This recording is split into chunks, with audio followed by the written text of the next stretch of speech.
So, hi. A lot of people don't know that reading can actually change their life, and reading is actually underestimated because a lot of people don't have time to read, and a lot of people, even after leaving school, they don't actually want to read again. So, I have come to the realization of that if you actually want to break through in life and you want to be ahead, you have to read. You have to read because a lot of people have actually done what you want to do, and you cannot actually meet everybody or get to have everybody as a mentor. So you need to read. If you want to learn anything new or you want to create an habit for yourself, you have to start reading. Reading is very, very important. Reading is what shapes us and helps us to be in line of whatever goal we want to achieve. And it helps us to know that we have a lot of potentials that we are yet to unleash. So I came up with this strategy since everybody are always busy,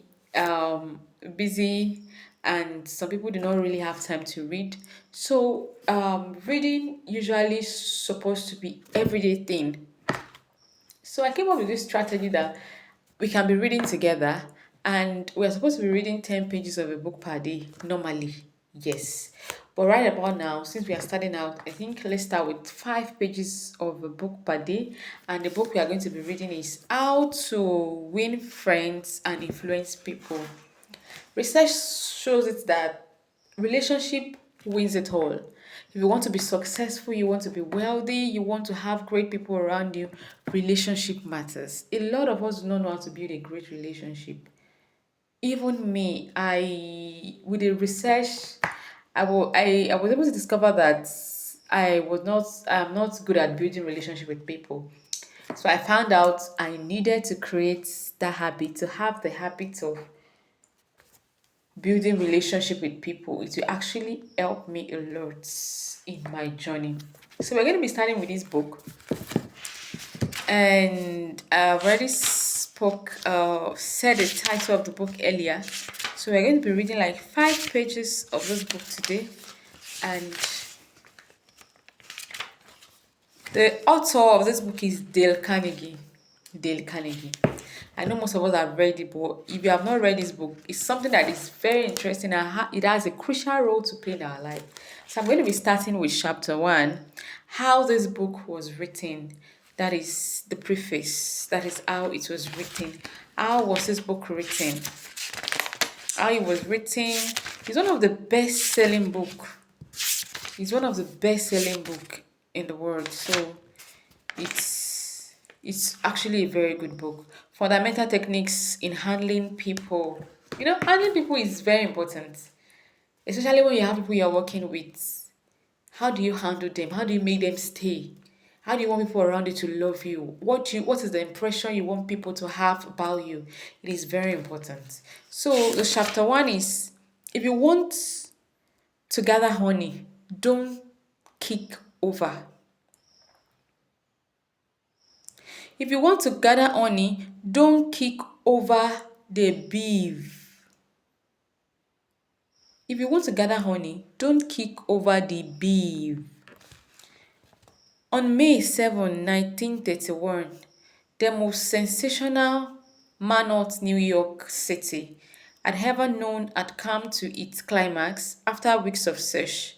Two guns, Cowley's, the killer, the gunman, who didn't smoke or drink, was at bay trapped in his sweetheart's apartment on West End Venue. 150 policemen and detectives laid siege to his top floor highway. They chopped holes in the roof. They tried to smoke out Cowley, the cop killer, with tigers. Then they mounted their machine guns on surrounding building, and for more than an hour, one of the New York fine residential areas reverberated with a crack of pistol fire and the ratata of machine gun. Cowley, crouching behind an overstuffed chair, fired instantly at the police. 10,000 excited people watched the battle. Nothing like that ever been seen before on the sidewalk of New York. When Cowley was captured, Police Commissioner E.P. Maroney declared that the two-gun desperado was one of the most dangerous criminals ever encountered in the history of New York. He will kill, said the commissioner, at the drop of a feather. But how did two-gun Cowley regards himself? He knew because while the police were firing in his apartment, he wrote a letter addressed to whom it may concern. And as he wrote, the blood flowing from his wounds left a crescent tail on the paper. In the letter, Cowley said, "Under my coat is a weary heart, but a kind one that will do nobody any harm." A short time before this, Cowley had been having a necking party with his girlfriend on a country road out on Long Island. Suddenly, a police walked up to the car and said, "Let me see your license." Without saying a word, Cowley drew his gun and cut the police down with a shower of lead. As the dying officer, Tel Cowley leaped out of the car, grabbed the officer's revolver, and fired another bullet into his prostrate body. And that was the killer who said, "Under my coat is a weary heart, but a kind one that would do nobody any harm." You can imagine this. Somebody who they caught red-handed that was trying to kill somebody, or that even shot some men. And when he was writing that he's not a bad person, that his heart is very clean, and we do not really know what he meant by this. So let's go on. Cowley was sentenced to electric chair when he arrived at the death house in Singing. When he arrived at the death house in Singing, did he say, this is what I get for killing people? No, he said, "This is what I get for defending myself." The point of the story is, too gone, Cowley didn't blame himself for anything. Is that an unusual attitude amongst criminals? If they think so, listen to this. I have spent the best years of my life giving people the lighter pleasure, helping them have a good time. And I get and I get and all I get is abuse and existence of a haunted man. That's AI coupon speaking. Yes, America's most notorious public enemy, the most sinister gang leader who ever shot up Chicago. Coupon didn't condemn himself, he actually regarded himself as a public benefactor, an unappreciated and misunderstood public benefactor. And so did Dutch Scuzzy before he crumpled up under gangsters' bullet in Newark. Dutch Struzzi, one of the New York most notorious rats, said in newspaper interview that he was a public benefactor and he believed it. Do we understand this? Even with the fact that people are doing bad things, they don't see themselves as a bad people. They don't see themselves, they do not condemn themselves. They do not condemn themselves with the fact that maybe one thing or the other. Imagine Cowley now that shot people. He did not see himself to be a bad person. What he said was that he wanted to defend himself, and what he got for defending himself was to be electrocuted. But in the real life, what actually happened there was that he shot somebody. He shot somebody. That was what happened. That was what happened. I have had some interesting correspondence with Louis Lois, who was warden of New York's infamous sing-song prison for many years, on this subject, and he declared that few of the criminal in sing-song regards themselves as bad men. They are just as human as you and I. So they rationalize, they explain, they can tell you why they had to crack a safe or be quick on the trigger finger. Most of them attempt by a form of reasoning, fallacious or logical, to justify their antisocial act even to themselves. Consequently, sturdily maintaining that they should never have been in prison at all. If a high coupon to get if a high coupon to gone Cowley, those trees and the desperate men and women behind prison walls don't blame themselves for anything. What about the people with whom you and I come in contact with? Do we understand this thing now? So what this part of the book is telling us is that even if all these people that have done something that is outrageous, something that people cannot even hear, something that is not really good, and still yet they do not blame themselves for all of those things, how much more the people we come in contact with? So people do not actually condemn themselves. They do not see the bad thing in what they are doing. So let's read how the thing affects us. John Wanamaker, founder of the American stores that bear his name, once confessed, I learned 30 years ago that it is foolish to scold. I have enough trouble overcoming my own limitation without fretting over the fact that God has not seen fit to distribute even the gifts of intelligence. Wanamaker learned this lesson early, but I presently had to blunder through the whole word for a third of a century before it even began to dawn upon me that 99 times out of 100, people don't criticize themselves for anything, no matter how wrong it may be. You can see the research. 99% of people, they don't criticize themselves no matter how wrong that thing might have been. No matter how wrong whatever they might have been, they do not criticize themselves for that reason.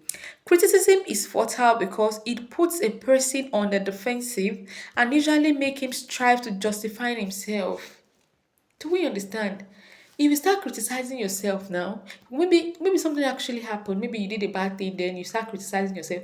You will now come to a situation whereby you'll be looking for words to justify yourself that okay, maybe this is what happened, maybe it was not supposed to be, or maybe it was not the right timing. You will now start looking for words to start justifying yourself. Criticism is fertile because it puts a person on the defensive and usually makes him strive to justify himself. Criticism is dangerous because it wounds a person's precious pride, hurts his sense of importance and arouse resentment. Do we understand? The moment you start criticizing yourself, now you start seeing yourself as a bad person. The moment you start criticizing yourself, now you now start being negative. You now start being resentful. Resentment will now set in. It hurts the sense of importance. You now start seeing yourself as the first person. Bola, what I did that time is not really good though. I shouldn't have done this thing. No, it's not good. What will people start thinking about me now? How do I explain this to the world now? How do I tell auntie now? You now start criticizing yourself. You're not supposed to do like that. Look at where your mates are.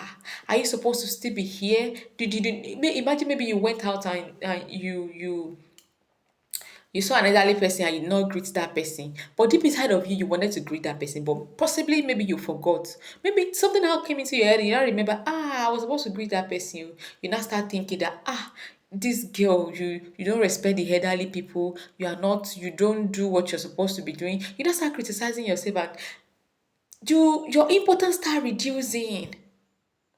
Your self-worth start reducing in that process. Do we understand that? Let's continue. B.F. Skinner, the world famous psychologist, proved enough his experiment that an animal rewarded for good behavior learn much more rapidly and retain what it learned from more effectively than an animal punished for bad behavior. You can imagine they gave an instance of an animal. Maybe possibly you have a dog, maybe your dog ate something you kept for somebody else, not for the dog. Then the dog went and ate the food. And when you got to know about what the dog has done, you now started beating the dog. You spanked the dog. That the dog should, you're trying to pass an information to the dog that the dog is not supposed to eat that food because it does not belong to the dog. But automatically, research shown that the way you have spanked that dog, it does not really necessarily means the dog is going to learn. They now compare to the dog that is being beaten to the one that is being is being rewarded for a good thing. So they are two different things. If somebody did a good thing and you rewarded that person, automatically that thing will stick. But if somebody did a bad thing and you beat that person, the person will say, okay, it's a normal thing. That is the main reason why when teachers beat students in school, they get used to that beating. And they do not seem to want to refrain from what they were beating for, because okay, Chebi is just beat now. They will just beat me and that's all. Do we understand? So that's the way it is. Let's continue. I'm enjoying this book. I hope you're enjoying it too. Later studies have shown that the same applies to human. Yeah, it was animal they used at the beginning. Now it is now applicable. Let me read that place again so that we can understand. Learn much more rapidly. Let me come from here. B.F. Skinner, the world famous psychologist, proved through his experiment that animals rewarded for good behavior will learn much more rapidly and retain what it learns far more effectively than an animal who punished for bad behavior. That means if a human did something worth rewarding and you rewarded that person, the thing will stick. It will stick because they will always refer to that moment, the way they feel about what you have given them. You gifted them something. But imagine a child that did something wrong that you spanked and the child cry. It does not necessarily mean because you have inflicted pain on that child, it does not mean the child is going to change. The person that was rewarded will learn and will always remember what they have learned. But the person that was spanked will not refrain from what they have done. By criticizing, we do not make lasting change and often incur resentment. Yes, when you criticize yourself, you do not make lasting change. Even when you make mistake, acknowledge the fact that okay, I just made a mistake, but trust me, this is just for me to be able to learn. Don't start saying, I've made a mistake now. Will it still be possible? How can you make a mistake? What are you do? What are you sleeping? What were you thinking? How can you make a mistake? And mistakes is part of the journey. Making mistake is part of the journey. Do we understand? And that is where we go wrong. We are not supposed to be criticizing ourselves for the bad things we do. Yes, the bad has been done. But what do? You learn. You forgive yourself, then you move on, you learn from that mistake you have made.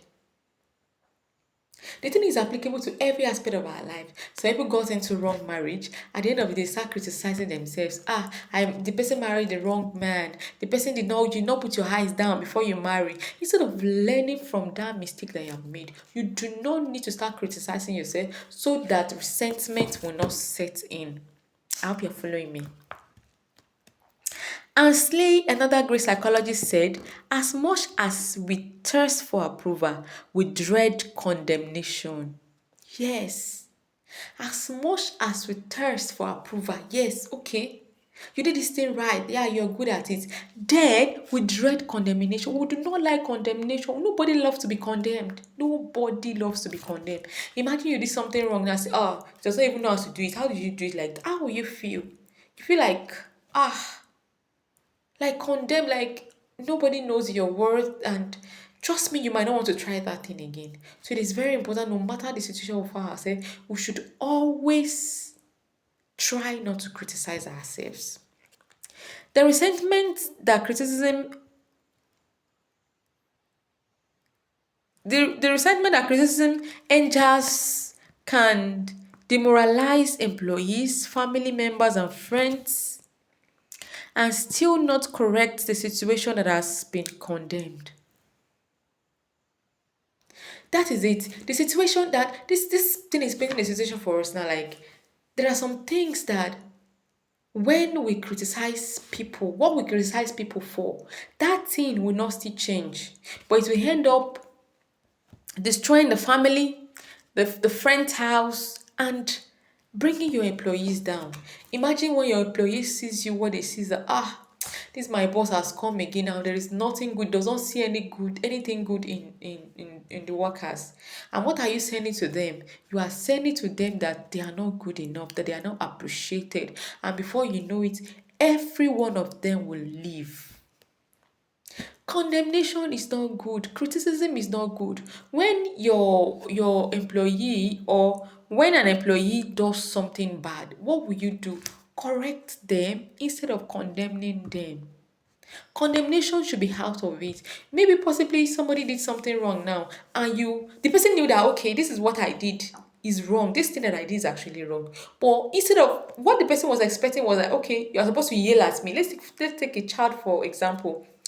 Maybe a child now was playing too much and the child is overplaying. The child is now overplaying. And maybe the child now fell down, and this thing is very common to our parents, our African parents. Maybe you have been warning the child, don't go there, oh, don't go there, better don't go there. And at the end of the day, the child now went and the child now fell down.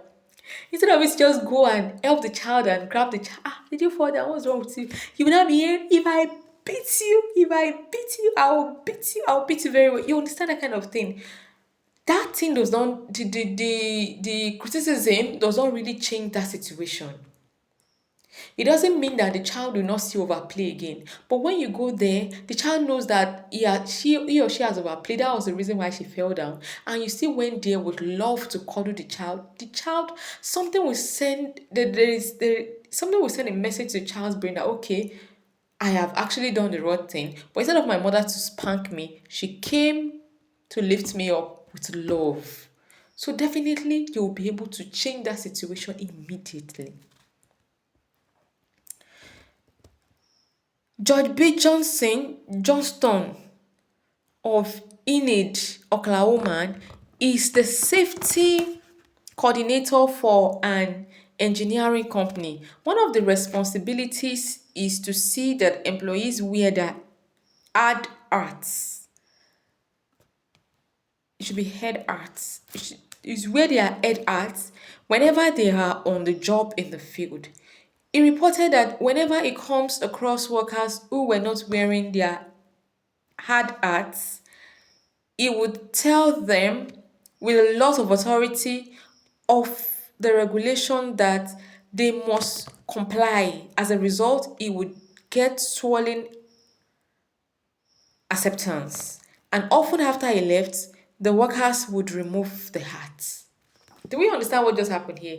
So there is a great man, maybe he works on the site, and people that are working on the site, normally they're supposed to be wearing their hard hats, like all these things that all these engineers used to wear. So it should be on their head, so it'll be able to prevent them from actually falling from it's going to safeguard their head, you understand, when they're on the site. So is always, when he finds out that people are not wearing the hat, he's always talking to them with authority. He's always talking authoritatively to them that, okay, you must do this thing by force, you must wear this head hat by force, you must wear this one by force. So he started imposing it on them by fire, by force.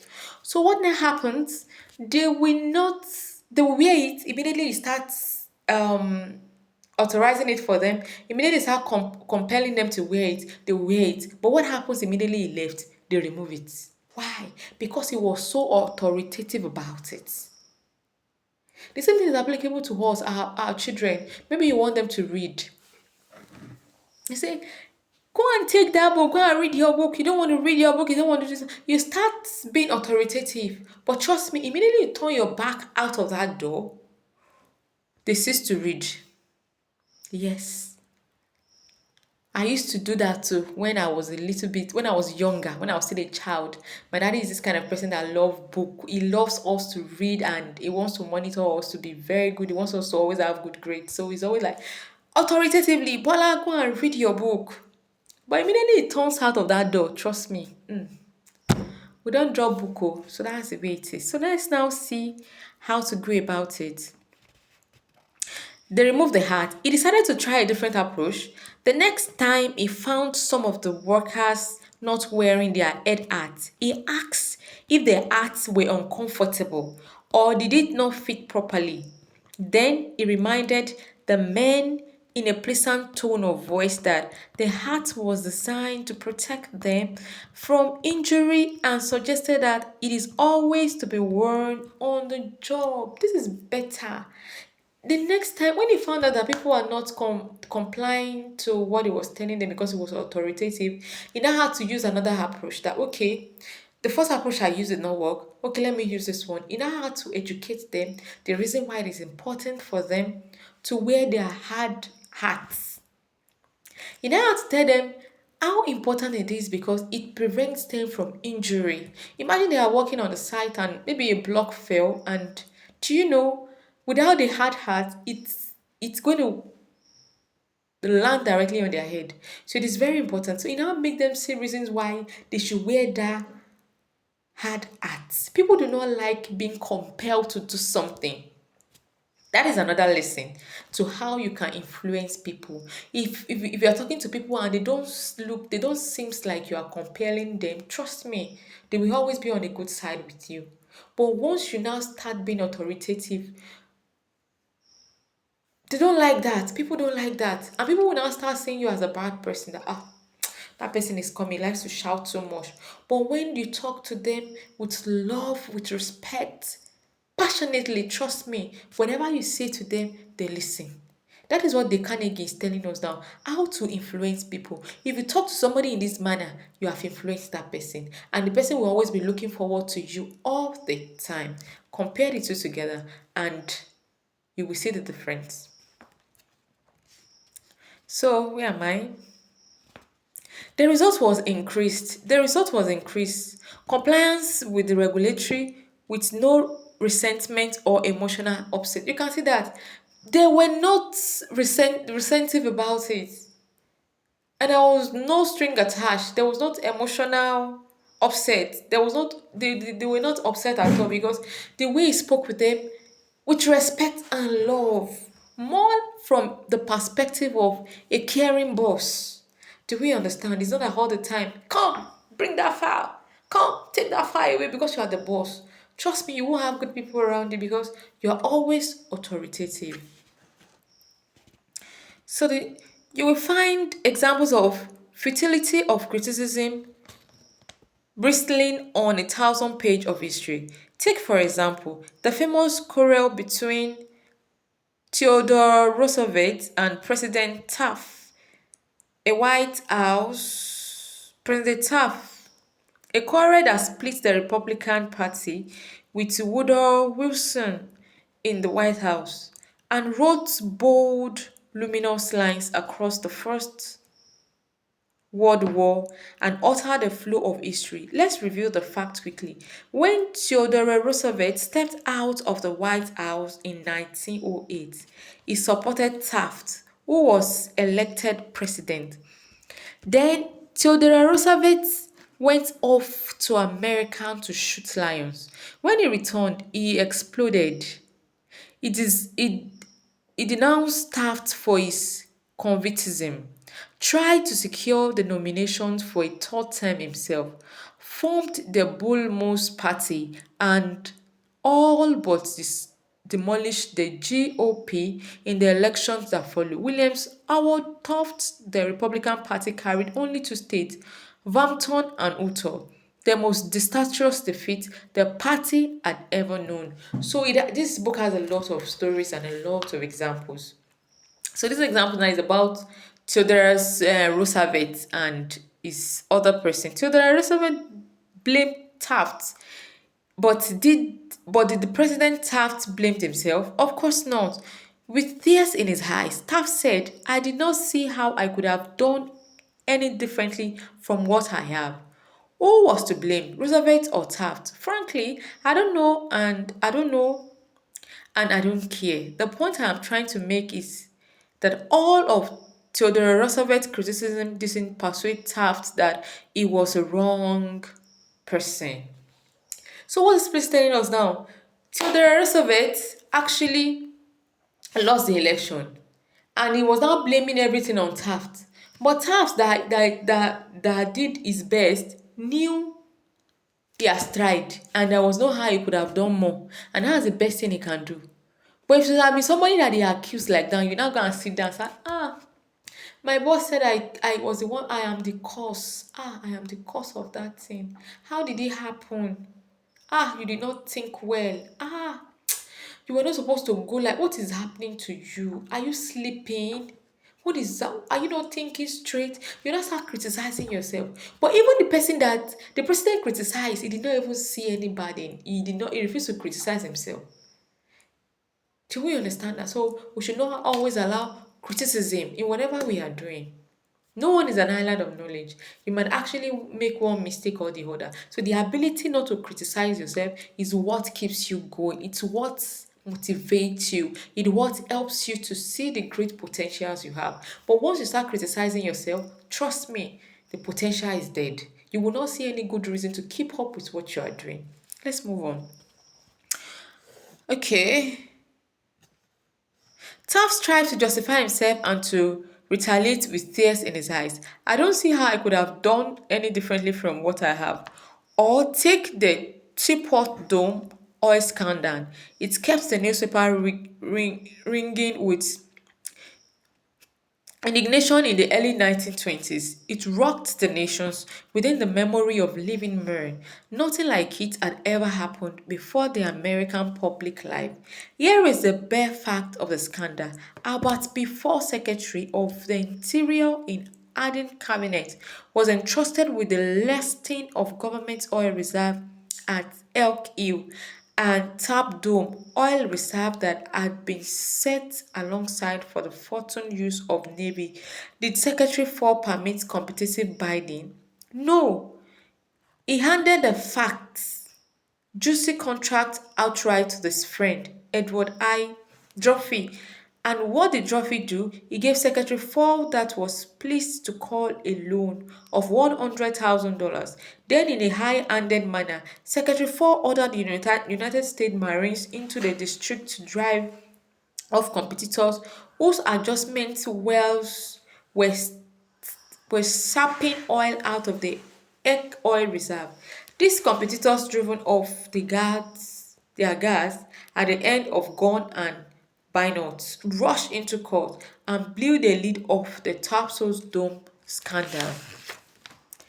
A snatch arose so veiled that it ruined the Harding anniversary, nostered an entire nation, threatened the wreck of the Republican Party, and put Albert Bickford behind the prison bar.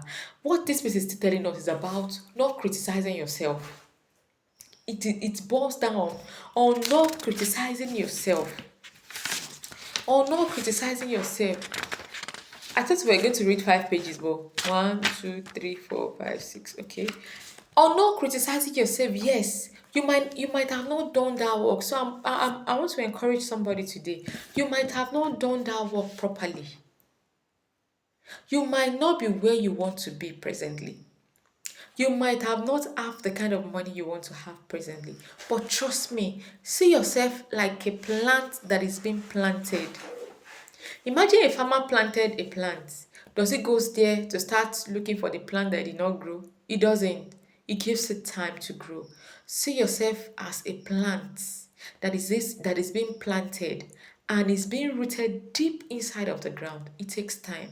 So do not criticize yourself for nothing. Do not criticize yourself because people are looking at you. Do not criticize yourself to impress your boss. Do not criticize yourself because of your church. Do not criticize yourself because of a community. So we're going to be stopping here, and I wish you join me on the next reading journey tomorrow. I love you. Bye bye. If you love my reading, kindly follow, subscribe, and reshare this for people who need to read. Reading is very good. Let's try to read at least 30 minutes daily. I love you. Bye.